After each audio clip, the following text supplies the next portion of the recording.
misses a lot of opportunity to give additional feedback when you do it this way, with just an email and a daily check-in.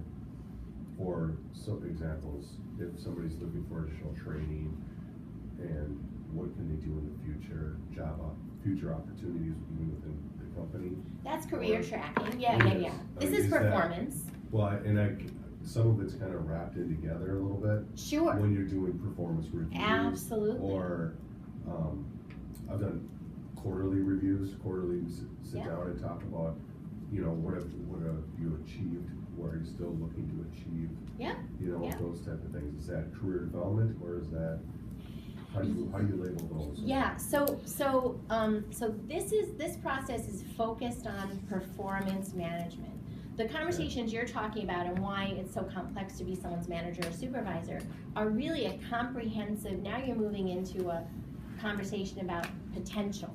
Right. What's this person's goals, ambitions? What do we need to track in their career? That's really a career tracking conversation, as well as, what are their strengths, what are their development areas. Right. You'll see in this article, there's 4 things as a manager. You may not realize what these 4 things are, but there are 4 things a manager is always talking about with a team member. Their performance, this is performance. Potential, that's whether or not, if you gave someone the opportunity at the next level or even 2 levels up, do you think they could do it? Why do you think they could do it? Or why not? Would they succeed? Would they fail? What tells you that they would succeed or fail? That's someone's potential. So performance, potential. Fit, that's very different. Do they fit here? Because someone can be an absolutely smart, high-performing person with a ton of potential, but they just don't fit. Fit, completely different. And readiness. And fit and readiness you cannot possibly know without knowing the person personally.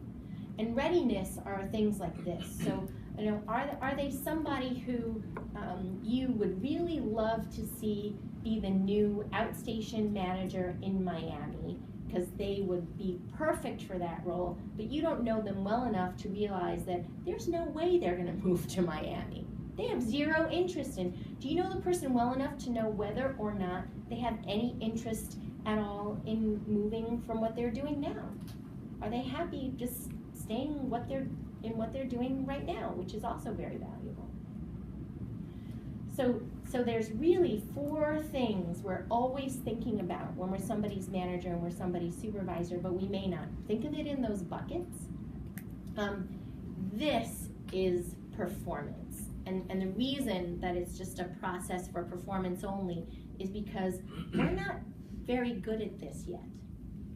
Some organizations are really, really good at this, and it's top of mind all the time. They've got this process down, and people understand performance management is going to happen. It's going to happen frequently. It's going to happen, well. And for us, it's been pretty mushy.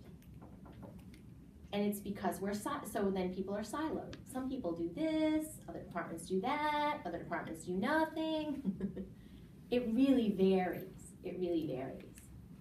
So absolutely, the conversations that you're mentioning should happen, with team members. There's no question about it. And that's really, really motivating and helps people remain engaged and shows that you care about their entire career spectrum, not just the job that they're doing on your team.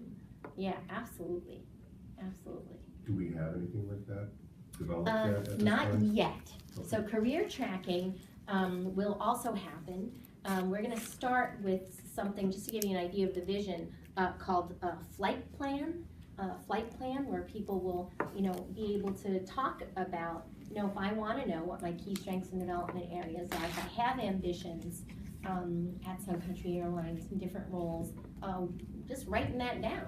What is that exactly? So we will begin career tracking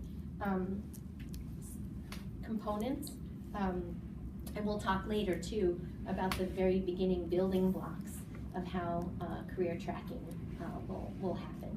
But yes, absolutely. Now it just happens by guess and by golly, where, by word of mouth, where people will know a team member wants to do this or hopes to do that, or would be a great fit here, but we're gonna be forming processes around all of these things eventually, baby steps. Yeah. Okay. Yeah.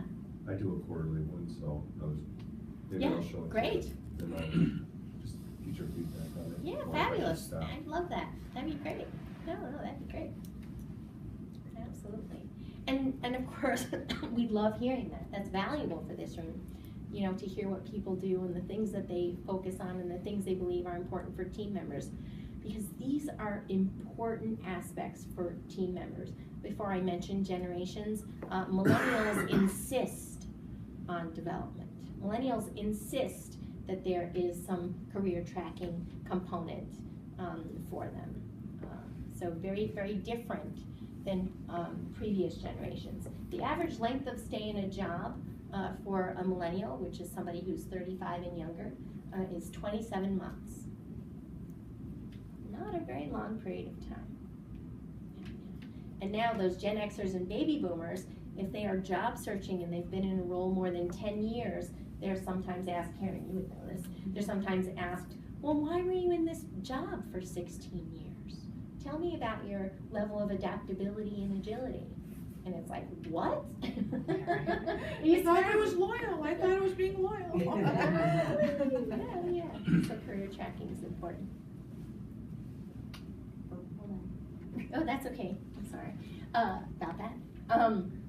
This article is on SYI right now, titled Performance, and you can link to the forms directly from the article. Yes? So the question becomes, since we don't have a formal yearly review, and we do reviews every week or every month, but so how do we go about rewarding employees financially for good performance? Great question. So compensation is one of the topics on the table with the executive leadership team right now. What you do right now, the only vehicle we have is a hard paper, change of status form, and advocating for people and saying, I believe this person should get a raise for these reasons. As of today, it's paper-based, and the EVP, makes the final decision. It just goes through that circuit of signatures. That's how it happens today. What we're going to be doing is, as an organization, talking about, here's our philosophy and compensation and how that happens. As an example, I can tell you in 2017, one of the things we're going to do is provide everyone a comprehensive compensation profile. And what that means is, what you're compensated goes beyond your salary. People who just signed up for health benefits probably don't have a very good idea of how much this company puts into your health benefits. Compared to any other airline, I think ours is the highest, among the top, the absolute very, very top. People don't have a very good idea of what their comprehensive compensation actually is. And as executive leadership team members, we're going to come up with that process of saying, okay, how do you link things like performance and fit and potential into how you advocate for your team members? Because you should be advocating for yourselves and for your team members.